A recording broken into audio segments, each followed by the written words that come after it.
네, 정대영입니다. 이번에는 국민소득, 한나라 경제의 어떤 기본 통계인 국민소득 통계를 이해하고 활용하는 법에 대해 설명을 좀 드려보겠습니다. 지금 조금 전에 제가 지난번에 한국 경제의 1인당 국민소득이 지금 10년 후에 어떻게 될까? 이거에 대해서 한번 얘기를 해봤는데 요것을 조금 더 이해할 수 있는 통계에 대한 설명을 해보겠습니다. 국민소득은 한 나라의 가계, 기업, 정부 등 경제 주체가 일정 기간 새로이 생산한 재화 서비스의 가치를 시장 가치로 환산해서 합한 금액이다. 조금 이게 여러 가지 중요한 핵심적인 용어들이 있어서 이해하기가 굉장히 불편합니다. 그러니까 하여튼 경제 주체, 나라에서 일하는 사람, 모든 경제 주체들이 새로이 생산한 거예요. 그러니까 이게 물건이 됐건 서비스가 됐건. 그러니까 쉽게 말하면 집값이 오른다. 내가 옛날에 만들어놨던 아파트 값이 오른다. 그러면 국민소득이 안 올라요. 주식 가격이 오른다. 이거 안 오르는 겁니다. 왜냐하면 이건 새로이 만든 게 아니니까. 새 집을 짓는 거, 새 아파트를 짓는 것은 국민소득이 증가하는 거지만 기존 아파트 가격이 2배, 3배, 4배, 10배가 돼도 국민소득은 하나도 오르는 거 아니다. 그러니까 일정 기간, 1년이건 한 분기건 새로이 생산한 재화 서비스의 가치를 시장 가치로 환산하는 거다. 이게 굉장히 통계적으로 어렵습니다. 이게 경제 주체도 엄청 기업도 엄청 많고 개인 사람도 많고 정부도 있고 이래서 이건 가장 만들기 어려운 통계다. 그래서 보통 국민소득 통계는 이 추계라는 말을 써요. 왜 추계라고 하냐면 estimate, 즉 추정해서 통계를 만든다 이런 뜻이라고 생각하시면 쉬워요. 그리고 이것은 또 발표도 여러 번 합니다. 그래서 이제 분기 단위로 강의하고 또 연간 단위로도 하는데 분기 속보를 먼저 발표해요. 이건 분기 종료 후에. 그러면 3월 30일이면 다음 달 말까지 4월 한 28일까지 4주 이내에 하고 또 분기 잠정은 분기 종료 70일이니까 2달 조금 지나서 하고 그 다음 연간 잠정은 연도 종료 6개월 이내 그 다음 연간 합정은 연도 종료 1년 6개월 이내. 그러니까 지금 제가 지난번에 2019년 1인당 국민소득을 설명했던 것이 뭐냐면 이때 한국은행에서 연간 잠정, 2019년 잠정 통계를 얼마 전에 발표한 거예요. 그렇기 때문에 이제 그걸 맞춰서 제가 설명을 드린 거고 이렇게 이제 국민소득 통계가 있다 이렇게 아시고 그리고 국민소득은 또 발표하는 종류도 굉장히 많아요. 일단은 국내 총생산이라고 하는 GDP가 있고 그 다음에 국민 총소득인 GNI라는 게 있고 순소득, 요소비용 국민소득 이런 것들이 굉장히 많다. 이건 일반인들은 좀 이해하기 어려운 건데 보통 경제 성장률을 얘기할 때는 여기 국민 총생산, 그 다음에 1인당 국민소득을 얘기할 때는 국민 총소득을 써요. 그리고 또 이렇게 소득 종류도 많고 또 국민소득을 실질 국민소득 또는 명목 국민소득으로 나누기도 해요. 실질이라고 하는 것은 물가 상승을 가능한 제거한 그런 소득입니다. 그러니까 이게 이제 국민소득은 시장 가치로 환산한 거기 때문에 물가가 막 오르면 그냥 테레비 값이나 옷값이나 이런 거에 2배로 오면은 국민소득 2배로 오르게 돼요. 그런데 그거 실질적으로 생활이 좋아진 건 아니잖아요. 그러다 보니까 이제 실질 국민소득이 굉장히 중요하다. 그리고 또 이제 아까 말한 대로 현재의 물가를 반영한 국민소득도 만들어내요. 근데 이제 그러니까 우리가 경제 성장률을 2% 했다, 1.5% 했다라고 얘기할 때는 이거 물가가 반영되면 안 되기 때문에 실질 국민소득으로 하고 아까 1인당 국민소득같이 달러 기준 1인당 국민소득같이 할 때는 어찌됐든 그냥 경상, 그러니까 명목, 지금의 가치, 시장 가치를 평가를 합니다. 그러니까 이렇게 하시고 좀 이게 조금 그냥 맛만 본다 이렇게 생각하시고 있으면 됩니다. 그리고 또 국민소득의 종류는 생산, 분배, 지출 이렇게 측면에서 나눠서 보기도 해요. 그러니까 이것을 조금 더 자세히 좀 설명을 한번 해볼게요. 이제 국민소득을 생산, 분배, 지출로 나누기 전에 국민 경제가 어떻게 이제 흐르는가를 잠깐 머릿속으로 한번 그려볼 필요가 있어요. 우선 어떤 기업이 있다고 해요. 기업이 이제 옷이나 가구나 어떤 것을 만들어도 상관없어요. 서비스를 창출해도 괜찮아요. 그러니까 옷을 만든다고 쳤을 때 공장에서 옷감을 사다가 또 노동자를 고용해서 제가 공장을 만들어서 이렇게 옷을 만들어서 팔게 되거든요.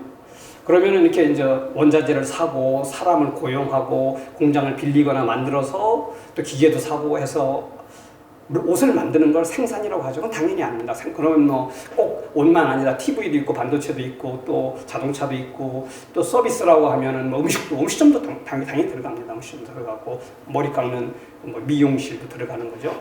그러니까 생산을 했어요. 그러면 생산을 하고 나서 물건을 팔았으면 그 판 돈이 들어오면 그것을 생산에 참여한 사람한테 나눠줘야 돼요. 그 일한 사람한테는 임금을 줘야 되잖아요. 그리고 이제 내가 만약에 그 돈을 빌렸으면 이자를 줘야 되고, 그리고 저기 땅을 건물을 빌렸으면 임대료도 줘야 되고, 그러니까 생산에 참여한 사람한테 그 받은 돈을 나눠주는 걸 분배라고 해요.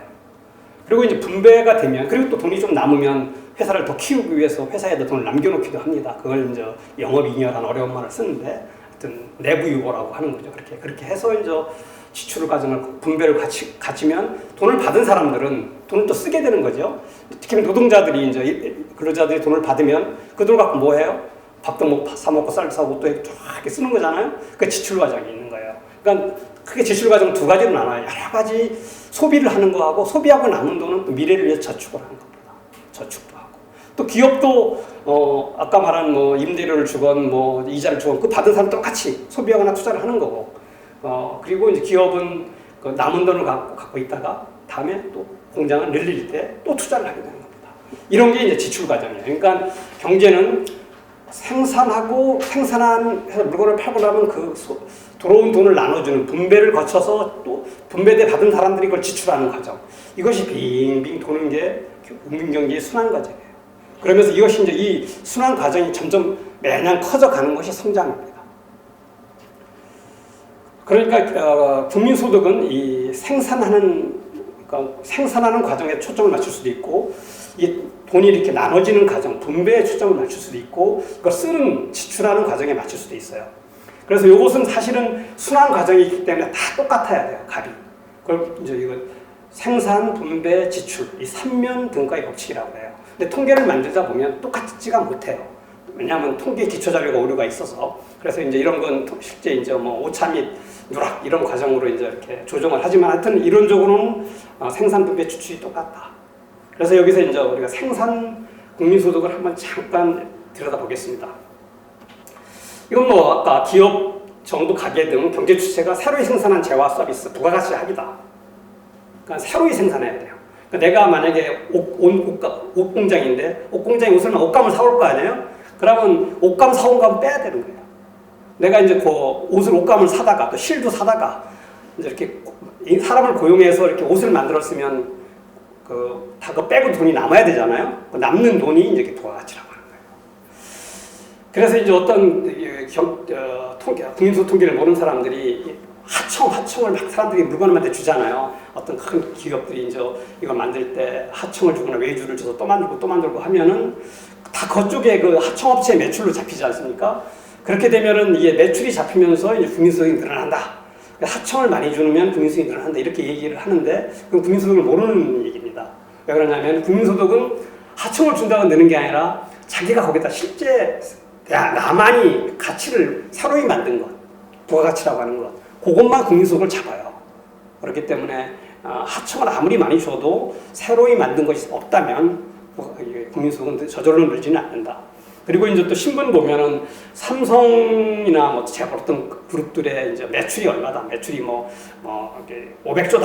그리고 여기 국민소득이 한 1,900, 현재 국민소득이 1,900조 정도 돼요. 여기 2019년 기준으로. 그러면 이게 벌써 한 25% 차지한다. 삼성 재벌이 매출이. 근데 그걸 비교하는 것도 좀 맞지 않는 통계예요. 아까 매출은 부가가치 같은 개념이 없이 최종적으로 판 거거든요. 원자재가가 포함되어 있고. 근데 국민소득은 다 삼성이 순수히 생각한 부가가치는 얼마인지 잘 몰라요. 그거 따로 계산해야 돼. 그거하고 국민소득하고 비교하면 비교가 되지만, 그래서 매출하고 재벌그룹 매출하고 GDP하고 비교하는 것도 잘 맞는 건 아니다.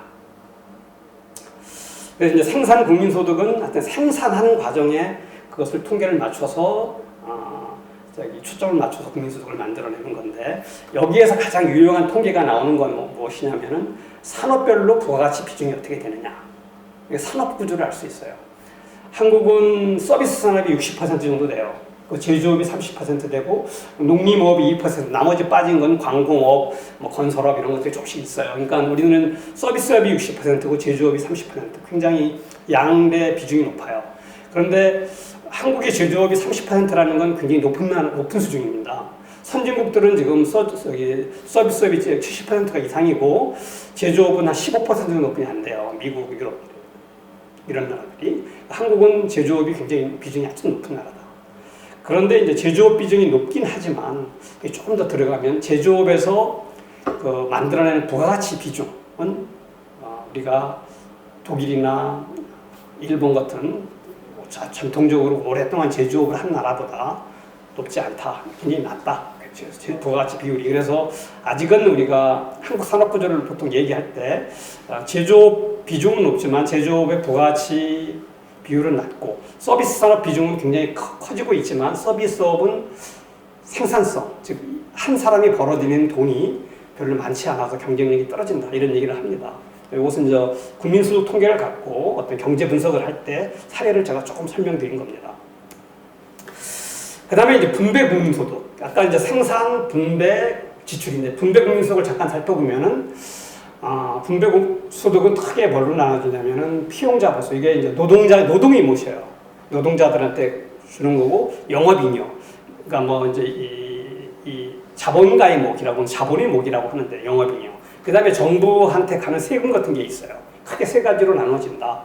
그래서 이제 분배 국민소득을 갖고 사람들이 우리나라에 좀 이렇게 진보적인 경제학자들은 이게 이제 노동과 자본으로 구분되는 구조를 파악해서 한국의 분배 구조가 어떻다, 뭐 이런 걸 많이 얘기합니다.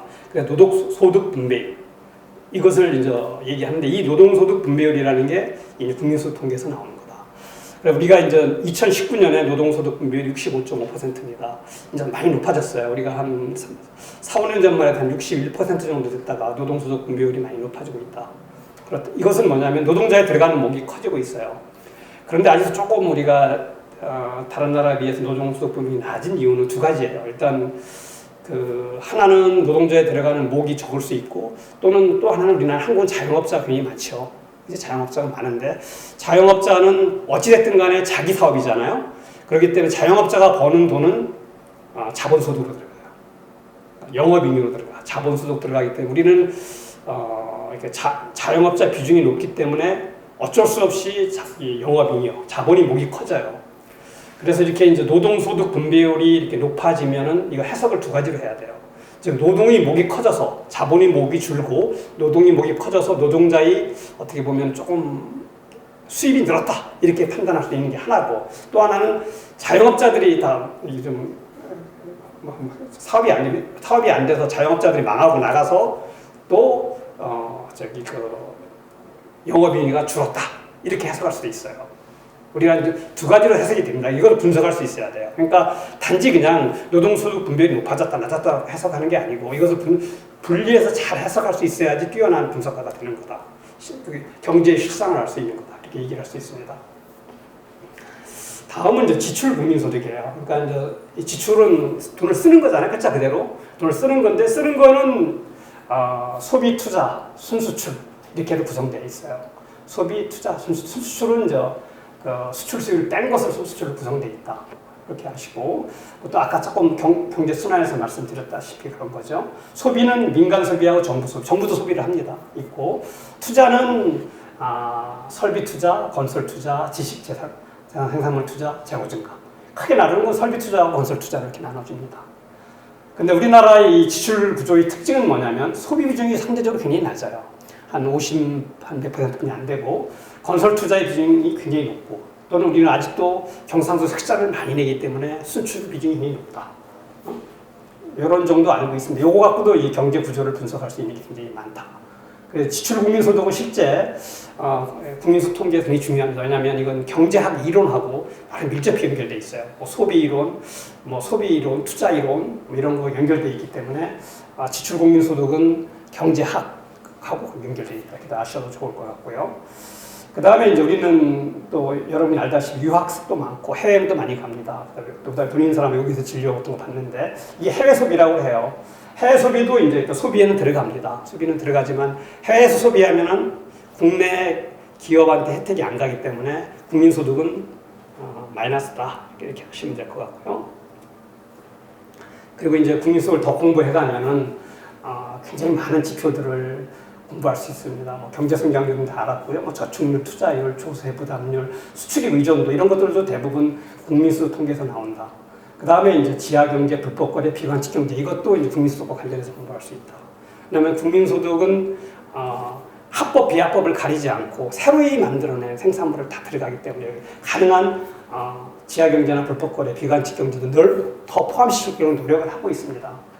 그리고 이제 뭐 잠재적 GDP는 뭐냐면 한 나라의 경제가 무리하지 않고 성장할 수 있는 최단적 능력이고 지금 한국 경제가 성장률이 계속 떨어지는 이유 중에 하나는 이 잠재 성장률, 잠재 GDP 성장률이 계속 떨어지고 있다. 이렇게 이해하시면 될 것 같고 GDP 디플레이터 이건 뭐냐면 GDP가 아까 처음 설명드릴 때 실질 GDP가 있고 그 다음에 명목 GDP가 있다. 그럼 그 두 가지를 나눠준 것. 즉 GDP에서 나타나는 물가가 GDP 디플레이터예요. GDP 디플레이터는 GDP로 표시한 물가. 근데 물가 우리나라는 소비자 물가, 생산자 물가 이런 게 있는데 GDP 디플레이터도 그런 물가 중에 하나인데 가장 범위가 넓은 물가다. 지금 작년에 GDP 디플레이터는 하락했어요. 2019년에. 금년에는 어떻게 될지 모르지만 하락할 가능성이 굉장히 큽니다. 그러니까 GDP 디플레이가 떨어지면은 경상 국민 소득이 점점 줄어요. 그러면 우리 경제 외형적 규모가 줄어서 조세 부담 능력이나 뭐 이런 수출입 의존 이런 게 다 나빠집니다. 그러니까 이제 이런 이 통계들, 그러니까 국민소득 통계들 갖고 공부할 게 참 많은데 이렇게 잠깐 그냥 이렇게 뭐라고 할까 맛만 보여드리는 걸로 하겠습니다. 네, 감사합니다.